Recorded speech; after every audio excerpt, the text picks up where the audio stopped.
Here's the tutorial on creating hole features. So you'll find the tutorial on the website. You'll go to the Inventor tutorial files, and you want to open the part file for hole block. And when you open that, it will look like this green block right here. We're going to create 4 different holes on it. So you're going to take a 2D sketch, put on this top face. You use the point feature, put the point on there. And we're going to dimension everything at 3/4 of an inch off the side. So 0.75. And again to the other side. 0.75. And this first hole is going to be just a simple 3D model. And we're going to give it a diameter of 1/4 inch, which it defaulted to. Now it defaulted to a depth of through all, which means it's going to go straight through the block. And we're going to change that to distance. And we want to set it as a depth of 3/4 of an inch, so 0.75. And you'll see that that hole is now created. That's hole 1. Go to Sketch, click on the face again. Let's do hole 2. So we'll put another point on here. Dimension it 3/4 of an inch off the side, 3/4 of an inch off of the other side. 3D model, back to hole.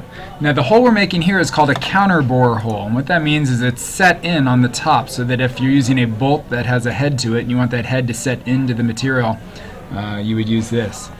We're going to make the initial diameter 0.675, which is 5/8 of an inch. And we're going to keep that counterbore depth at a 1/4 inch. The entire hole depth is going to be 3/4 of an inch. And the hole diameter, with the exception of the counterbore, will be a 1/2 inch in diameter.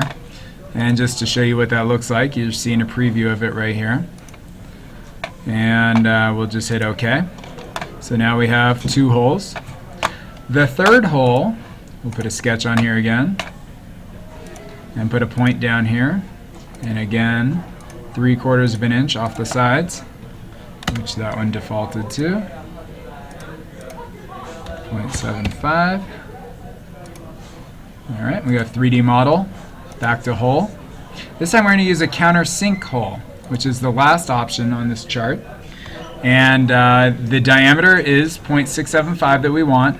The slope of the countersink is 82 degrees, so we're not going to change that. The depth is going to be 0.75 for the entire hole, and the diameter is going to be 1/2 inch for the entire hole. So all of those are already correct. And if we wanted a tipped end, we would use this. Let's go ahead and put a flat drill point for this one, and we'll hit OK. So now we have a third hole. And one more, create 2D sketch on this top, point over here, dimension 0.75, enter, and one more time, dimension 0.75, and OK. 3D model, hole. And this one we're going to do countersink again, but this time we're going to give it threads.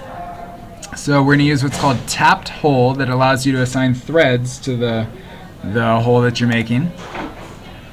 So we'll click on that. These are our threads. Remember, we're using it's going to be a 1/2 inch size hole. If this was anything else, you would have different thread options over here. So we want it to be 1/2 inch for the size. These are all the options for our threads.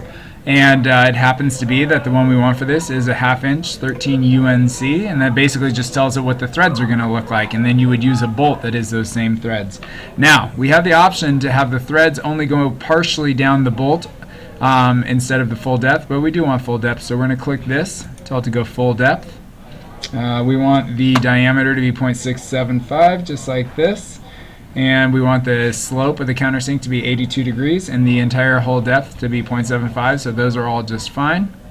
And we can go ahead and tell it to go back to a tipped finish, and we'll hit OK. And that completes the whole feature.